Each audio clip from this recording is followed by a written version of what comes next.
Hello everyone. आज के इस एनालिसिस में हम मौर्य साम्राज्य के बारे में डिस्कस करेंगे। यूपीपीसीएस एग्जाम 1996 में क्वेश्चंस पूछा गया। रज्जुक थे। फर्स्ट ऑप्शन चोल राज्य में व्यापारी, सेकंड ऑप्शन मौर्य शासन में अधिकारी, थर्ड ऑप्शन गुप्त साम्राज्य में सामंत वर्ग, फोर्थ ऑप्शन शक सेना में अधिकारी। इसका जो सही आंसर होगा मौर्य शासन में अधिकारी। जो रज्जुक थे वो मौर्य शासन में अधिकारी थे। यानी ये जो क्वेश्चन पूछा गया है मौर्य शासन के अंतर्गत मौर्य शासन में जो ऑफिसर थे, ऑफिसर्स के ऊपर ये क्वेश्चन पूछा गया।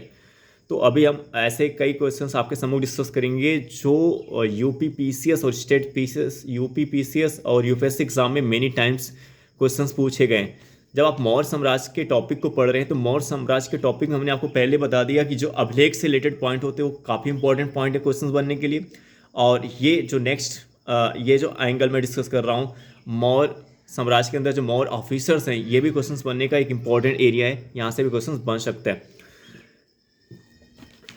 अशोक के अभिलेखों में रज्जुक नामक अधिकारी का उल्लेख मिलता है। अपने चौथे स्तंभ लेख में अशोक रज्जुकों में पूर्ण विश्वास प्रकट करते हुए कहता है, जिस प्रकार माता पिता योग धात्री के हाथों में बच्चों को सौंप कर आश्वस्त हो जाते हैं, उसी प्रकार मैंने ग्रामीण जनता के सुख के लिए रज्जुकों की नियुक्ति की है। रज्जुकों की स्थिति आधुनिक जिला अधिकारी जैसी थी, जिससे राजस्व तथा न्याय दोनों क्षेत्रों में अधिकार प्राप्त था। तो अशोक सम्राट अशोक के इस स्टेटमेंट से आपको एक क्लियर हो जा रहा होगा कि कितना इंपॉर्टेंस था इन ऑफिसर्स का मौर्य साम्राज्य में। नेक्स्ट पॉइंट जो ऑफिसर से रिलेटेड है, जैसे इसमें क्वेश्चंस पूछा गया है मौर्य काल में भूमिकर जो कि राज्य की आय का मुख्य स्रोत था किस अधिकारी द्वारा एकत्रित किया जाता था। मौर्य काल में भूमिकर जो कि राज्य की आय का मुख्य स्रोत था किस अधिकारी के द्वारा एकत्रित किया जाता था। फर्स्ट ऑप्शन है अग्रोनोमोई, सेकंड ऑप्शन है शुल्का अध्यक्ष, थर्ड ऑप्शन है सीता अध्यक्ष, फोर्थ ऑप्शन है अक्राध्यक्ष। तो इसका जो सही ऑप्शन होगा सीता अध्यक्ष। इसका जो सही ऑप्शन होगा सीता अध्यक्ष। मौर्य काल में भूमिकर जो कि राज्य की आय का मुख्य स्रोत था, जो भूमिकर है मौर्य साम्राज्य में जो भूमिकर है इसकी वसूली कौन करता था, ये किसके द्वारा एकत्रित किया जाता था। मौर्य काल में जो भूमिकर था, जो राज्य की आय का एक मेन सोर्स था, भूमिकर लैंड टैक्स जो भूमिकर था, जो राज्य की आय का मेन सोर्स था, वो किस अधिकारी के द्वारा कलेक्ट किया जाता था, किस अधिकारी के द्वारा एकत्रित किया जाता था, सीता अध्यक्ष। मौर्य काल में सीता अध्यक्ष कृषि भूमि का अध्यक्ष था। मौर्य काल में सीता अध्यक्ष कृषि भूमि का अध्यक्ष था। वही भूमि कर वसूलने का कार्य करता था। जबकि एग्रोनोमोई जिले के अधिकारियों को कहा जाता था। शुल्का अध्यक्ष विभिन्न प्रकार के व्यवसाय एवं व्यापार कर वसूलता था तथा अक्राध्यक्ष जिसको हम आकाराध्यक्ष भी कहते हैं, खानों का नियंत्रण करता था। अब ये देखिए मौर्य साम्राज्य के ऑफिसर्स के ऊपर, अधिकारियों के ऊपर एक क्वेश्चन पूछा गया। अब इस क्वेश्चन में 4 ऑप्शन दिए गए। अब 4 ऑप्शन में 4 ऑफिसर्स के नाम दिए गए और 4 ऑफिसर्स मौर्य साम्राज्य से संबंध रखते हैं। मौर्य साम्राज्य के इंपॉर्टेंट ऑफिसर्स हैं, महत्वपूर्ण अधिकारी थे। तो अभी तो आपने बताया कि जो कृषि भूमि का जो अध्यक्ष वो कौन है, सीता अध्यक्ष है, जो भूमि कर को क्या करता है, कलेक्ट करता है। ठीक है, इसी प्रकार हमें 3 इंपॉर्टेंट नाम और यहाँ से जानने को मिल रहे हैं। इसी प्रकार आप एनालिसिस कर सकते हैं कि एक क्वेश्चन के अंदर 4 ऑप्शन होते हैं। 4 ऑप्शन में कभी कभी आपको 4 ऑप्शन पता होता है, बट कभी कभी आपको सही ऑप्शन पता होता है, वो 3 ऑप्शन आपको नहीं पता होते। जैसे यहाँ पे अगर आपको सीता अध्यक्ष पता है कि सीता अध्यक्ष जो है मौर्य साम्राज्य के इंपॉर्टेंट ऑफिसर हैं जो भूमि कर को कलेक्ट करते हैं, बट आपको ये 3 जो नाम दिए गए अग्रोनोमोई, शुल्काध्यक्ष, अक्राध्यक्ष, ये आपको नहीं पता है। तो आपको इन 3 ऑफिसर्स के बारे में आपको पता कर लेना चाहिए, क्योंकि नेक्स्ट टाइम जब क्वेश्चंस बनेगा तो जरूरी नहीं कि वो सीता अध्यक्ष के पॉइंट पे क्वेश्चन दे, इन 3 ऑफिसर्स के बारे में कुछ आपसे पूछ सकते हैं। तो यही तरीका होता है एनालिसिस करने का, एनालाइज करने का। ये क्वेश्चन के अंदर जो 4 ऑप्शन है, अगर आपको 4 ऑप्शन पता है तो ठीक है, यानी आपकी तैयारी बहुत अच्छी है। बट अगर आपको उसमें से एक ऑप्शन पता है या 2 ऑप्शन पता है बट 2 ऑप्शन नहीं पता है, तो उन 2 ऑप्शन के बारे में हमको जानना चाहिए। जो प्रीवियस ईयर क्वेश्चन पेपर होते हैं उसका इसी तरीके से एनालिसिस करते हैं, ठीक है। तो यहाँ पे आपने कहा इस आपको अग्रोनोमोई या एग्रोनोमोई जो होते हैं जिले के अधिकारियों को कहा जाता है। जो जिले डिस्ट्रिक्ट ऑफिसर्स होते थे, जो डिस्ट्रिक्ट ऑफिसर होते थे, उनको क्या बोलते थे? अग्रोनोमोई, एग्रोनोमोई कहा जाता था। और जो व्यापार व्यवसाय एवं व्यापार कर वसूलता था, जो व्यवसाय एवं व्यापार कर वसूलता था, जो व्यवसाय एवं व्यापार कर वसूलता था, उसको क्या बोलते थे? शुल्काध्यक्ष बोलते थे। उसको क्या बोलते हैं? शुल्काध्यक्ष। और जो अक्राध्यक्ष होता था वो खानों का नियंत्रण करता था, जो खानों का नियंत्रण करता था, खानों का नियंत्रण करता था, ठीक है। यानी जो अक्राध्यक्ष है वो इंडस्ट्री से रिलेटेड है, खानों का नियंत्रण करता था, इंडस्ट्री से रिलेटेड है। जो अक्राध्यक्ष है वो इंडस्ट्री से रिलेटेड है, जो खानों का नियंत्रण करता था, ठीक है।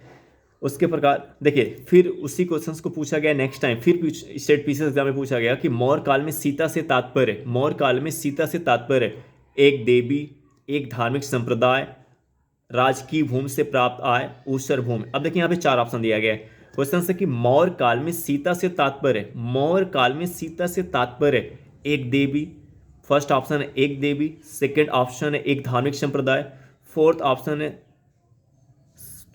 ऑप्शन है राजकीय भूमि से प्राप्त आय, फोर्थ ऑप्शन है ऊसर भूमि। तो इसका जो सही आंसर होगा वो होगा option number C option number C होगा सही आंसर है। राजकीय भूमि से प्राप्त आय, राजकीय भूमि से प्राप्त आय को क्या बोलते हैं? सीता बोलते हैं, सीता बोलते हैं मौर्य काल में। इसको मैं अभी आपको बताया कि सीता अध्यक्ष जो है, जो सीता अध्यक्ष है वो किस टैक्स को कलेक्ट कर रहा है? भूमि कर को कलेक्ट कर रहा है। तो इस प्रकार से क्लियर हो जा रहा है कि देखिए जो मौर्य ऑफिसर्स, मौर्य साम्राज्य में जो मौर्य अधिकारी हैं, थ्री क्वेश्चन हमने आपके सम्मुख रखा है और ये 3 क्वेश्चन स्टेट पीसीएस एग्जाम में पूछे जा चुके हैं और ये मौर्य साम्राज्य के मौर्य ऑफिसर से, मौर्य अधिकारी से रिलेटेड है। तो इससे पता चल रहा कि जो मौर्य साम्राज्य का, जो मौर्य साम्राज्य में जो मौर्य काल के जो अधिकारी है, मौर्य साम्राज्य के जो इंपॉर्टेंट महत्वपूर्ण अधिकारी हैं, वो क्वेश्चन बनने का एक इंपॉर्टेंट एंगल है। और यूपीएससी एग्जाम में कभी भी इस एंगल पे क्वेश्चन बन सकते हैं। अब एक पॉइंट और है, मौर्य मंत्री परिषद में निम्न से कौन सा राजस्व इकट्ठा करने से संबंधित था? मौर्य मंत्री परिषद में निम्न में से कौन राजस्व इकट्ठा करने से संबंधित था? मौर्य मंत्री परिषद में निम्न में से कौन राजस्व इकट्ठा करने से संबंधित था? फर्स्ट ऑप्शन है समाहर्ता, सेकंड ऑप्शन है व्यावहारिका, थर्ड ऑप्शन है अंतपाल, फोर्थ ऑप्शन है प्रदेष्टा। तो इसका सही ऑप्शन होगा समाहर्ता। मौर्य मंत्री परिषद में राजस्व इकट्ठा करने का काम कौन करता था? मौर्य मंत्री परिषद निम्न से कौन राजस्व इकट्ठा करने से संबंधित था? समाहर्ता। मौर्य मंत्री परिषद में राजस्व एकत्र करने का कार्य समाहर्ता के द्वारा किया जाता था। अब इसमें कुछ और, अब देखिए आपने तो ऑप्शन पता कर लिया कि देखिए आपको मालूम पता है कि समाहर्ता के बारे में आपको पता है, आपने टिक कर दिया कि यस इसका आंसर समाहर्ता होगा। समाहर्ता जो है राजस्व इकट्ठा करता है। मौर्य मंत्री परिषद में राजस्व एकत्र करने का कार्य समाहर्ता करता है। आपका आंसर सही हो गया। बट आप इसमें 3 ऑप्शन और हैं, व्यावहारिका, अंतपाल, प्रदेष्टा, ये आपको नहीं पता है तो आपको इनके बारे में भी इंफॉर्मेशन कलेक्ट कर लेना चाहिए। जैसे यहाँ पे कहा गया अंतपाल सीमा रक्षक का काम कौन कर रहा है? अंतपाल कर रहा है।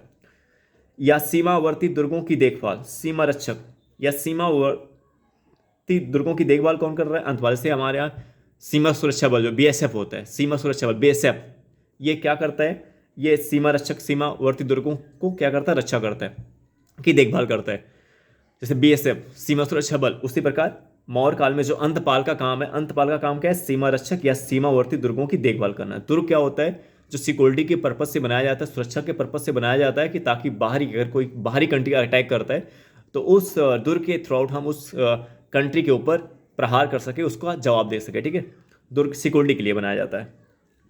जबकि प्रदेष्टा विषयों या कमिश्नरियों का प्रशासक था। इसी प्रकार next question UP PCS mains exam 2000 में पूछा गया, मौर्य साम्राज्य के ये ऑफिसर से रिलेटेड। निम्नलिखित में से कौन मौर्ययुगीन अधिकारी तौल मान का प्रभारी था? यानी मेजरमेंट मापने का काम, तौल का काम कौन कर रहा है मौर्य काल में? ऑप्शन है पौतवाध्यक्ष, पड़ाध्यक्ष, सीताध्यक्ष, सूनाध्यक्ष। इसका सही ऑप्शन होगा ए, फर्स्ट ऑप्शन सही होगा पौतवाध्यक्ष। पौध वाध्यक्ष जो है ये किसका काम कर रहा है? तौल, जो मेजरमेंट होता है, तौल का जो ऑफिस महत्वपूर्ण ऑफिसर है उसको क्या बोलते हैं? पौध वाध्यक्ष बोलते हैं। मौर्य युगीन अधिकारी पौध वाध्यक्ष तौलमान weight and measures. Weight and measures measurement का काम जो होता है, जो वेट करने का काम होता है। जैसे क्या होता है कि जैसे मेजरमेंट, कोई चीज़ आप 3 किलो खरीद रहे हैं, पता चला वो मेजरमेंट अगर सही नहीं है तो आप वहाँ पे शो हो रहा है कि 3 किलो आपने लिया, बट आपको 2 किलो ही मिल रहा है। तो इसके लिए एक ऑफिसर अपॉइंटमेंट किया गया कि ताकि वो जो ट्रेड में, जो मतलब डेली लाइफ में जो व्यापार हो रहा है, जो कमर्शियल एक्टिविटी हो रही है, जो व्यापार हो रहा है, उसमें सही मेजरमेंट हो रहा है कि नहीं हो रहा है। क्योंकि सही, अगर इकोनॉमिक को आपको सही रखना है तो सही मेजरमेंट भी होना ज़रूरी है। तो सही मेजरमेंट को देखने का काम कौन कर रहा है? पौध वाध्यक्ष कर रहा है। मौर्यगीन अधिकारी पौध वाध्यक्ष तौलमान वेट्स एंड मेजर्स का प्रभारी था। पड़ा अध्यक्ष जो था वाणिज्य विभाग तथा सूना अध्यक्ष बूचड़ खाने के प्रभारी थे। अब इसमें देखिए 2 ऑफिसर्स के बारे में और आपको पता चल गया। पड़ाध्यक्ष वाणिज्य विभाग, वाणिज्य विभाग को कौन देख रहा है? पड़ाध्यक्ष। वाणिज्य विभाग को कौन देख रहा है? पड़ाध्यक्ष। और जो सूना अध्यक्ष है वो बूचड़ खाने के प्रभारी थे।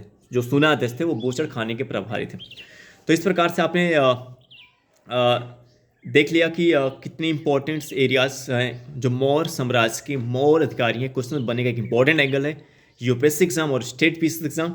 हालांकि स्टेट पीसीएस एग्जाम में आपने देखा मेनी क्वेश्चंस हमने आपके समूह डिस्कस किया। यूपीएससी एग्जाम के लिए भी अब देखिए, अब हमने आपको कहा था कि किस प्रकार के स्टेट पीसीएस एग्जाम के क्वेश्चंस यूपीएससी एग्जाम के लिए इंपॉर्टेंट होते हैं। स्टेट पीसीएस एग्जाम में ऐसे टॉपिक जिसपे मल्टीपल टाइम क्वेश्चन बन चुके हैं, यूपीएससी एग्जाम में उस टॉपिक के ऊपर क्वेश्चन बनने की पॉसिबिलिटीज बहुत ज़्यादा होती है। ये मैं यूपीएससी और स्टेट पीसीएस एग्जाम के 30 से 35 वर्षों के प्रीवियस ईयर क्वेश्चन पेपर के एनालिसिस के आधार पर बोल रहा हूँ। आई होप दैट ये वीडियो आपको समझ में आया होगा। अब हम आपसे नेक्स्ट वीडियो मिलेंगे। Okay bye.